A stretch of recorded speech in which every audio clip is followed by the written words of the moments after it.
अस्सलाम वालेकुम रहमतुल्लाहि व बरकातुहू। दोस्तों, US history crash course for CSS का लेक्चर नंबर 3 है और इस लेक्चर में हम इंशाल्लाह डिस्कस करेंगे अमेरिकन रिवॉल्यूशन और इसके बाद के आने वाले वाक़यात। पिछले लेक्चर में हमने ये बात की थी कि किस तरह कॉलोनी बनी अमेरिका ब्रिटेन की, ठीक है, और फिर किस तरह वो जो एक्ट्स लगाए गए थे उनके ऊपर, इनटॉलरेबल एक्ट्स, ठीक है, तो उनकी वजह से अमेरिकन जो थे, ठीक है, जो नेटिव अमेरिकन के साथ मिलकर जो वहाँ पे कॉलोनिस्ट थे, उन्होंने किस तरह इस बात के ऊपर इत्तेफाक किया कि अभी हम लोगों ने बरतानिया से आज़ादी हासिल करनी है, ठीक है, वहाँ तक हमने बात की थी।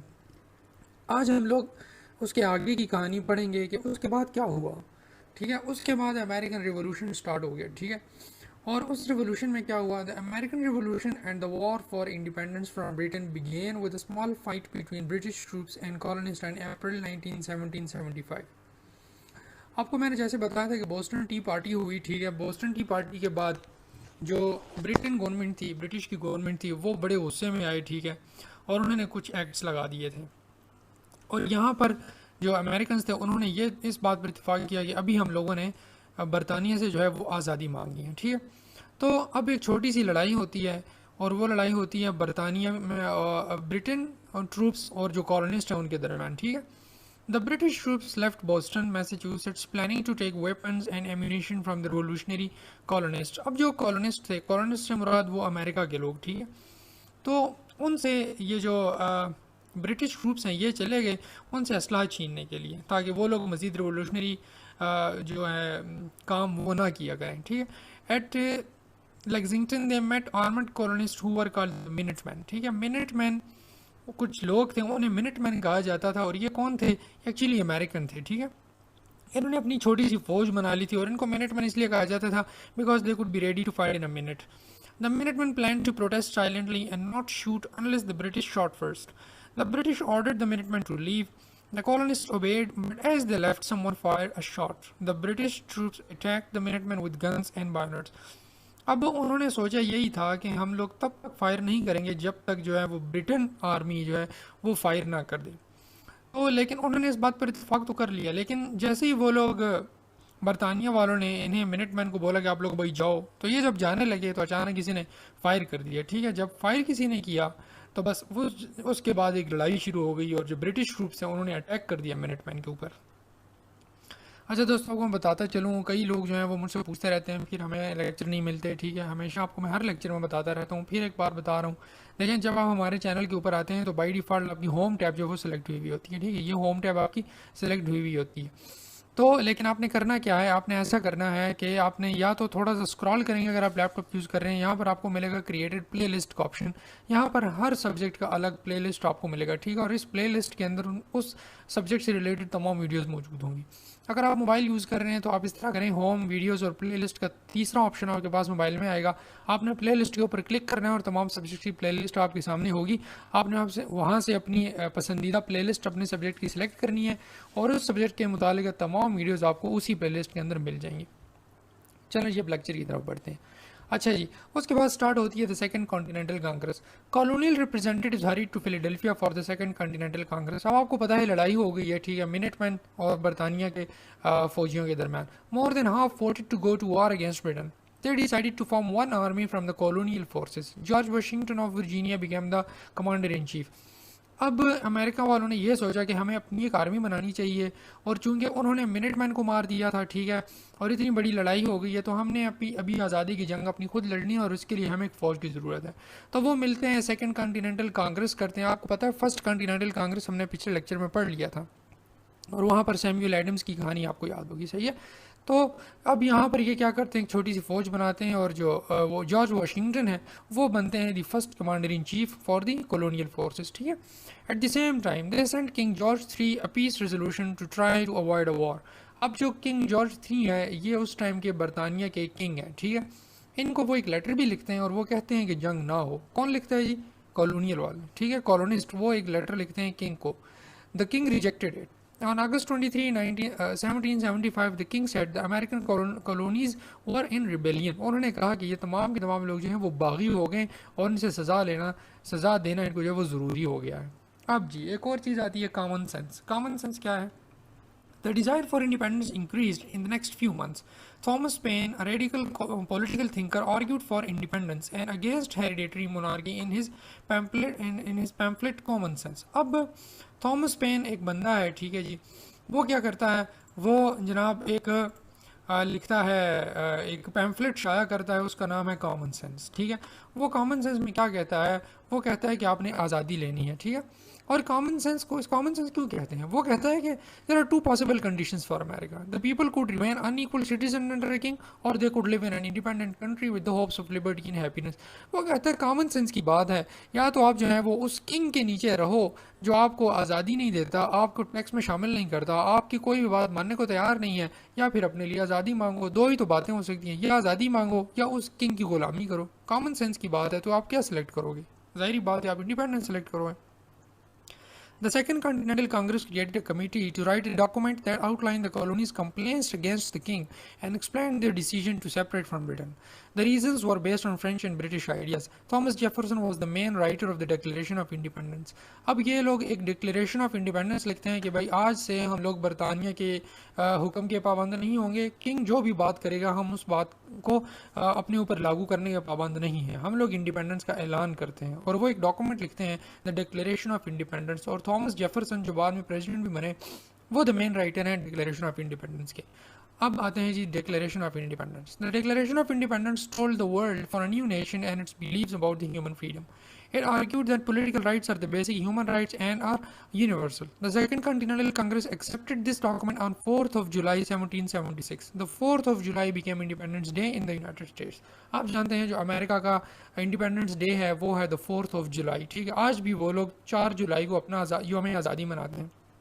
यही वो दिन था जिसके ऊपर सेकंड कॉन्टिनेंटल कांग्रेस एक डिक्लेरेशन ऑफ इंडिपेंडेंस लिखती है, और वो कहते हैं कि यूरोप के अंदर जो फ्रांस और ब्रिटेन के, आपको मैंने पिछले लेक्चर में बताया था, वहाँ पर लिबर्टी के आइडियाज़ आ रहे थे, ठीक है, तो ह्यूमन राइट्स के आ रहे थे और बिलीव्स की बात हो रही थी, ठीक है। तो वो कह रहे थे हमने भी यही चीज़ अडॉप्ट करनी है, अब हम लोग जो है वो अंग्रेज़ की गुलामी या ब्रिटेन की गुलामी वो अब नहीं करेंगे। अच्छा जी, the colonies and Britain went to war. British soldiers defeated General Washington forces in New York and took control of Philadelphia, forcing the Second Continental Congress to flee. अब जंग होती है, बरतानिया सरकार ये समझती है कि ये क्या बात हुई, ये लोग हमारे खिलाफ खड़े हो गए, जंग होती है और ब्रिटिश सोल्जर्स जो हैं वो डिफीट कर देते हैं जनरल वाशिंगटन की फोर्सेस को। मतलब है, आपको पता है जनरल वाशिंगटन, आपको मैंने बताया अभी, वो कॉलोनियल आर्मी के जो है वो कमांडर इन चीफ मुकर्रर हुए, उन्हें शिकस्त हो जाती है और फिलाडेल्फिया में वो कंट्रोल कर लेते हैं ब्रिटिश ग्रुप्स, और जो सेकंड कॉन्टिनेंटल कांग्रेस है उसको कहते हैं हम यहाँ से निकल जाए। The Continental Army won at Saratoga न्यूयॉर्क और प्रिंसटन जो ट्रेंटन में न्यू जर्सी में, यहाँ पर वो लोग जीत जाते हैं। लेकिन मतलब है कि कुछ इलाकों पर कंट्रोल ब्रिटिश का हो जाता है और कुछ इलाकों पर कंट्रोल अमेरिकन का हो जाता है, सही है। अब ये पिक्चर आपके सामने नजर आ रही है। The delegates wrote the constitution eight independence hall in Philadelphia during the summer of 1787। ये वो हॉल है, ठीक है। यहाँ पर द फादर्स ऑफ नेशन उन लोगों को कहते हैं जिन्होंने कॉन्स्टिट्यूशन लिखा, ठीक है, द डिक्लेरेशन ऑफ इंडिपेंडेंस लिखा। यहाँ इस हॉल के अंदर वो लोग बैठे हुए थे और इस हॉल के अंदर उन लोगों ने जो है वो द डिक्लेरेशन ऑफ इंडिपेंडेंस लिखा था। अभी भी ये फिलाडेल्फिया के अंदर मौजूद है, ठीक है। अच्छा, ये भी एक और इंटरेस्टिंग इन्फॉर्मेशन आपके साथ शेयर कर रहा हूँ। The Liberty Bell in Philadelphia is a symbol of freedom and was first run on July 8, 1776 to celebrate the adoption of the declaration of Independence. It cracked in 1836 during the funeral of John Marshall. अब देखें, ये एक bell उन्होंने बनाई थी, ठीक है, और इस बेल को उन्होंने रिंग किया था जुलाई 8, 1776 को, ठीक है, 4 दिन बाद, आज़ादी के अपने 4 दिन के बाद उन्होंने इस बेल को जो है वो रिंग किया था और ये ऐलान किया था कि अभी हम लोग आज़ाद हैं। बाद में इसको जो है वो डैमेज थोड़ा सा ये उसको लगा, ठीक है, ये बेल जो थी थोड़ी सी डैमेज हो गई थी जब जनाजा हो रहा था जॉन मार्शल का 1836 में। अच्छा जी, अब अमेरिका जो है वो आज़ाद हो गया, USA as independent country. There were battles from Montreal, Canada, और ये कुछ इलाकों के अंदर जो है वो बैटल जंगे शुरू हैं जी। 1781 आ गया है। The war ended when a peace treaty was signed in Paris on April 15, 1783. In this treaty, Britain and other nations recognized the United States as an independent nation. अब द ट्रीटी ऑफ पेरिस, ठीक है, the Treaty of Paris का भी आपने नाम सुना होगा, US history में अक्सर का आ जाता है। ट्रीटी ऑफ पेरिस क्या था? यहाँ पर पेरिस के अंदर एक ट्रीटी हो जाती है, और पेरिस किस चीज़ का, किस मुल्क का सिटी है? फ्रांस का, ठीक है। तो पेरिस के अंदर एक मीटिंग होती है और फ्रांस जो है वो अमेरिका को रिकॉग्नाइज कर लेता है the United States as an independent nation, ठीक है, और बरतानिया भी इनको एज एन इंडिपेंडेंट कंट्री तस्लीम कर लेता है। In 1778 France recognize the United States an independent country and sign a treaty of alliance. Alliance की ट्रीटी जो होती है, मतलब अभी हम लोग आपके साथ तजारत भी करेंगे, हम आपका भरपूर साथ देंगे हर चीज़ में। France help the United States as a way to weaken Britain its long time enemy. आपको मैंने पिछले लेक्चर में बताया था कि फ्रेंच ब्रिटेन वॉर के बारे में आप लोगों ने पढ़ना है। अगर आप लोगों ने पढ़ा है तो आपको समझ आ गई होगी कि फ्रांस हमेशा जो है वो अमेरिका के साथ खड़ा रहता था जब बरतानिया के ख़िलाफ़ जंग होती थी, सही है, क्योंकि फ्रांस और ब्रिटेन के हमेशा वॉर चलते आ रहे थे यूरोप के अंदर, तो ये बरतानिया को नुकसान देने के लिए अमेरिका का साथ देता था। The Treaty of Paris signed in Paris by representative of King George III of Great Britain and representative of the United States of America on September 3, 1783 officially ended the American revolutionary war. American revolutionary war ख़त्म हो जाती है और इस तरह Treaty of Paris के through Britain जो है और फ्रांस वो अमेरिका को, यूनाइटेड स्टेट्स ऑफ अमेरिका को एक इंडिपेंडेंट कंट्री के तौर पे तस्लीम कर लेते हैं, ठीक है।